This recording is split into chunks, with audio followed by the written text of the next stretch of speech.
Franny and her mom were the first characters to come alive in my head for All the World Can Hold. I'm not sure if you're familiar with the Love Boat television series.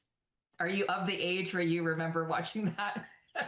Okay, so people who have watched The Love Boat may remember that there were always three storylines in The Love Boat, and two of them were more dramatic, and one of them was a bit more lighthearted.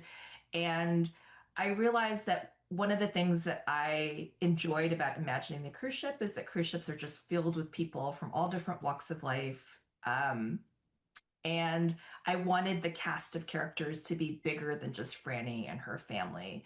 So the structure of the Love Boat actually gave me an idea in terms of the structure for the novel, which does have three storylines.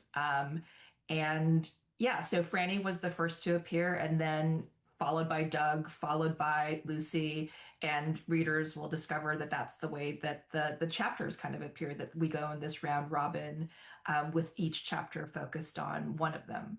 Franny boards the cruise ship with her husband Tom, and both of them are lawyers, and they are there to celebrate Franny's mother's 70th birthday. It's called a Chilsun, which is a very big deal in Korean culture to celebrate our elders' birthdays as they reach their 60th year, their 70th year, and then their 80th year.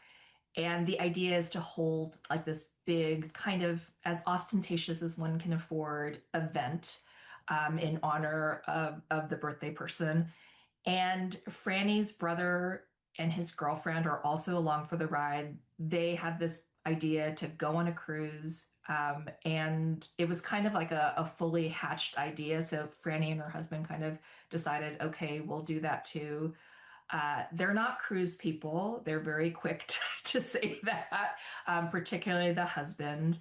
Um, and Franny is an immigrant daughter who is trying to do the right thing, tries to be as traditional as she thinks her mother wants her to be. So yeah, they are on this cruise.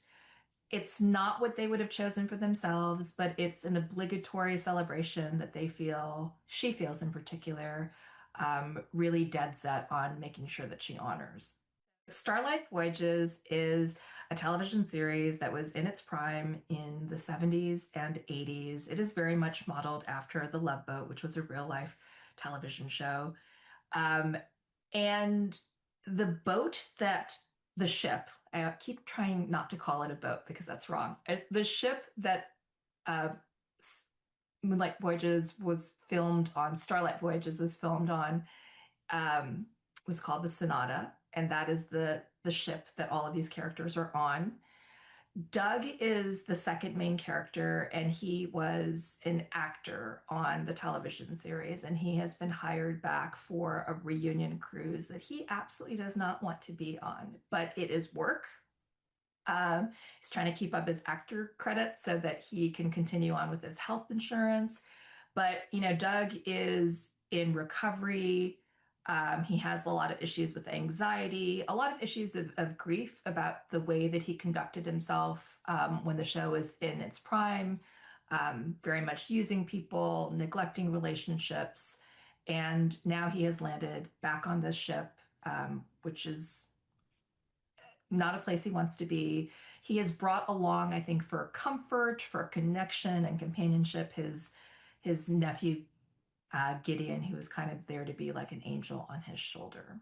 So Lucy is in her late 20s and she is a brilliant graduate student. She's finishing up her PhD at MIT. She's the only Black woman in her department, the only Black person in her department. And she's at this crossroads in life where, like, the world is opening up for her. Like, she's highly in demand. She has a ton of interviews that she is doing. And like this is what she has worked for. This is what her family has pushed her to do. So she has lived this very like high pressure kind of life. And she allows herself to kind of get dragged along by her roommate Mariah, who's a poet and a bookseller, and it's a free cruise because Mariah's grandmother didn't want to go.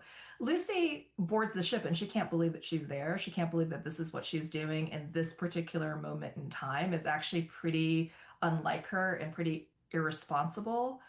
But she's along for the ride.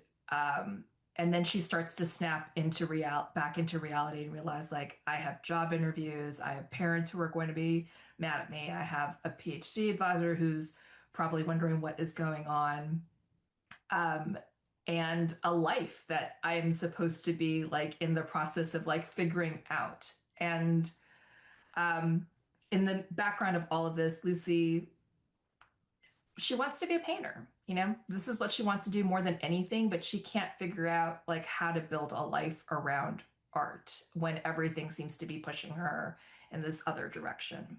9/11 factors into the book because it is an event that I think caused so much grief. And all of these characters have their own personal grief in their life. So they get on this ship. 9/11 has just happened, and it feels like in some ways the ship allows them to run from this event.